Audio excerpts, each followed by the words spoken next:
আমরা আমাদের সেনাবাহিনীকে আমাদের প্রস্তাবিত রাষ্ট্র ব্যবস্থায় ইনশাআল্লাহ যারা মানবতার কল্যাণে নির্যাতিত নিপীড়িত মানুষের মুক্তির জন্য ভূমিকা রাখবে, সেনাবাহিনীর সদস্যরা সবচাইতে বেশি সুবিধা লাভ করবেন।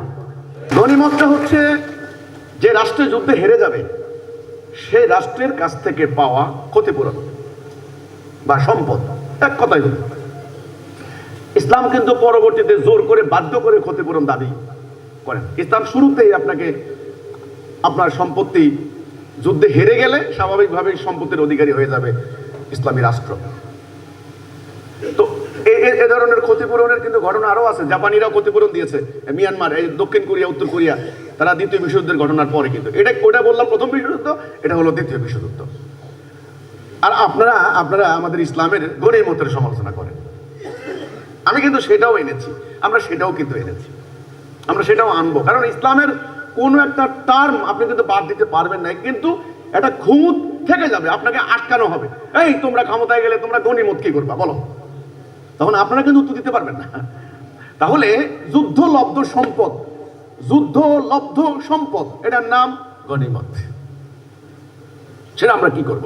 তো কাজে আমরা আমাদের সেনাবাহিনীকে আমাদের প্রস্তাবিত রাষ্ট্র ব্যবস্থায় ইনশাআল্লাহ যারা মানবতার কল্যাণে নির্যাতিত নিপীড়িত মানুষের মুক্তির জন্য ভূমিকা রাখবে, সেনাবাহিনীর সদস্যরা সবচাইতে বেশি সুবিধা লাভ করবেন।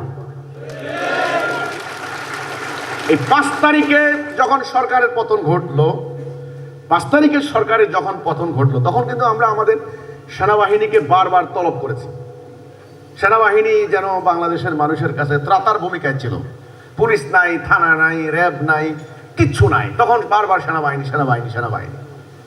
তো কাজেই শান্তি রক্ষার জন্য অস্ত্র প্রয়োগের কোনো বিকল্প নাই। সেটা অবশ্যই ব্যক্তি পর্যায়ে নয়, সেটা সভরেন্টি পর্যায়ে হতে হবে। এই হচ্ছে আমার এখানে কথা। কাজেই এই যে আমাদের প্রস্তাবিত রাষ্ট্র ব্যবস্থায় আমাদের সেনাবাহিনীর রূপকল্প, গঠন প্রক্রিয়া, এর প্রশাসনিক কাঠামো কেমন হবে, এর সুযোগ সুবিধা কতটুকু পাবেন, কি পাবেন না, আন্তর্জাতিক অঙ্গনে তারা কি ভূমিকা রাখতে পারেন, ইত্যাদি বিষয় নিয়ে আমি আমাদের প্রস্তাবিত রাষ্ট্র ব্যবস্থায় বিস্তারিত তুলে ধরার চেষ্টা করেছি।